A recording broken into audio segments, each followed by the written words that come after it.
Grounded Air Force pilot Nathaniel Adams found work at the Continuum, a research facility run by quantum physics Dr. Megala. Megala wanted Nate to pilot an experimental capsule designed to travel to another dimension. When activated, the capsule imploded, destroying Nate at a subatomic level.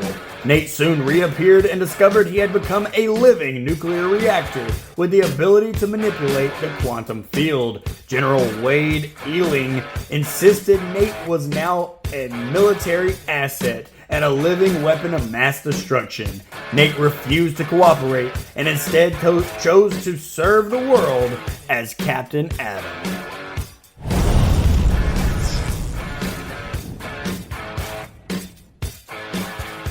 What's going on, guys? Multiverse here with yet another action figure review video, and today we're going to be taking a look at the Walmart exclusive Captain Adam by Mcfarlane Toys.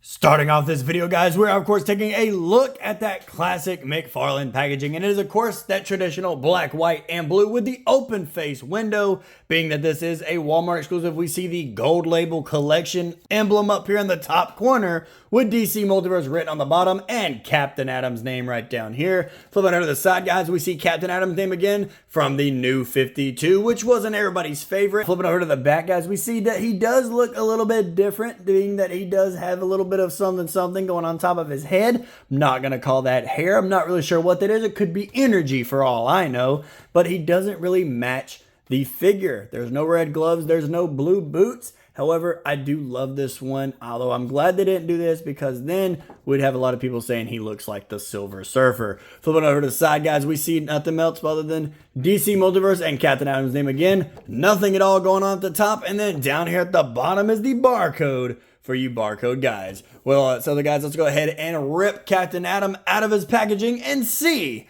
how he looks. So right here, guys, standing straight up and down on the rotating turntable is Captain Adam, fresh out of the packaging. And for my first-hand impressions on this guy, I am a little disappointed. I do love the detail going on in the face sculpt. However, the rest of the body, it's just a standard body mold with nothing else going for it. So it's literally just his face, the body itself, and the boots that is sculpted into this figure. Everything else you see is painted on, so it's kind of lacking. I personally wouldn't have made this a Walmart exclusive. So with all that said, guys, let's go ahead and move Captain Adam off of the rotating turntable and take a closer look at the accessories that he came with. When it comes to the accessories, guys, Captain Adam doesn't really come with anything. He does, of course, comes with the standard Mcfarlane DC stand with the DC logo just stamped right there front and center. And then he, of course, comes with his own trading card, which does have the same image from the back of the box.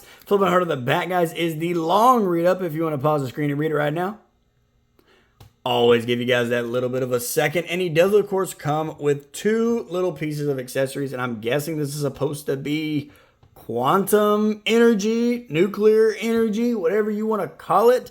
But it just kind of looks like a newer modeled flash effect, I guess. I'm not really sure. I'm not really sure what to call this. It's just kind of It's kind of there. With all that said, though, guys, nothing else for the accessories. Let's go ahead and move into the detail, or lack thereof. In terms of detail, guys, looking at Captain Adam here, starting off with the head sculpt. The head sculpt is the most detailed that I have seen on a Mcfarlane figure, it looks like. However, it is the only thing detailed on this entire figure. He has, of course, got that beautiful head sculpt with his hair that is, I guess we could have called that hair on the comic image we saw on the back of the box and on the trading card. So his hair is beautifully detailed, as well as his face with the wrinkles and the actual like distinguishing of the cheekbones and the jawline. His head sculpt does look pretty good. However, everything else is just paint. He is a silver piece of plastic. Like this is what he is. So you don't have to worry about scuffage, I guess.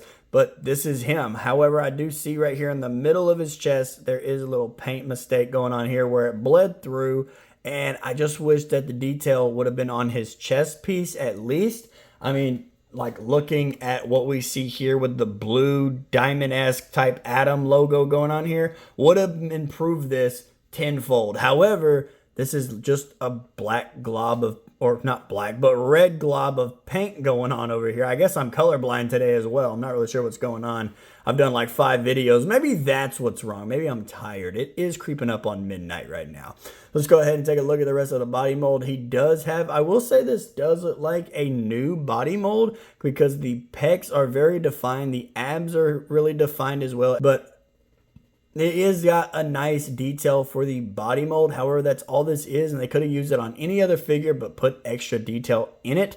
I respect the fact that they're going off of the comic image because this is what he looks like. Solid piece of silver person walking around. However, I would have just loved a little something else in terms of the gloves, and especially down here with the boots, because the boots are just that one standard. There's no detail. There's no design. There's not even a boot tread going on down at the bottom like we saw on the Black Lightning review. This guy is just bare bones with nothing else going for him. With all that said, guys, let's go ahead and move away from the detail and take a closer look at Captain Atom's size, his articulation, and jump into some size comparison. When it comes to how tall Captain Atom stands, guys, Captain Atom does stand to the top of the head. Looks like exactly 7 inches tall. So he is, of course, that standard Mcfarlane 7 inches. Let's go ahead and take him off of his display stand here and move him closer to the camera. Jump into some of articulation. Starting off with the head sculpt, he does look up all the way, or at least about that much. So he does get a decent flight pose in there. He does, of course, look down. Actually, he does not look down. Psych a lot!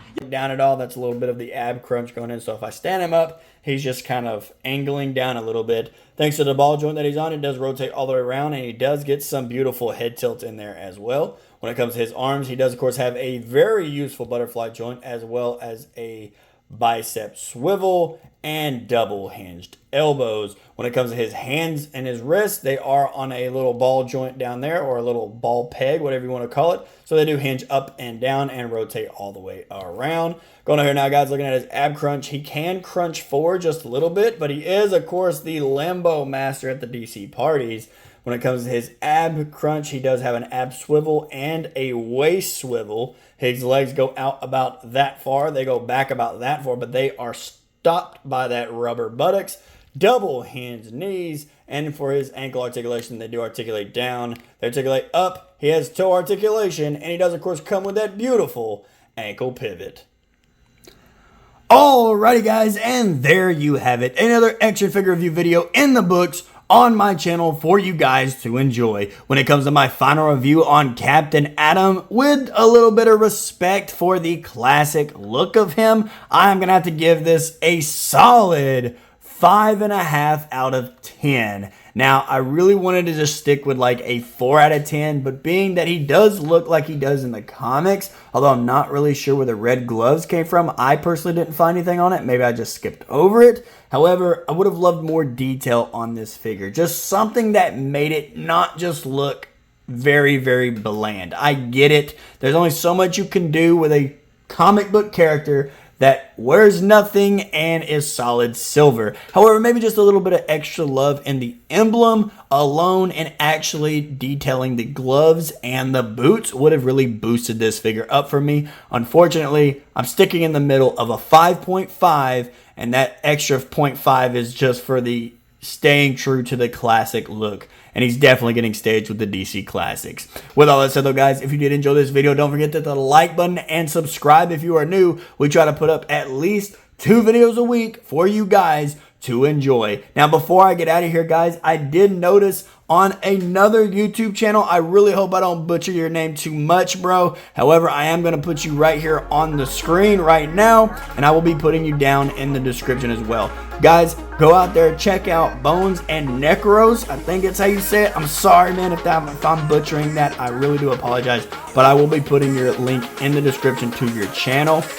Go check him out, guys. He's got a major following. He gave me a shout out, so I felt like, I know it's not what he was looking for, but I felt that I needed to throw the shout out back to him. He does an amazing job on his channel, and he really does a fantastic job looking at figures and really diving into them as a whole. With all that said, though, guys, I'm getting out of here, and I will see you in the next video. Later.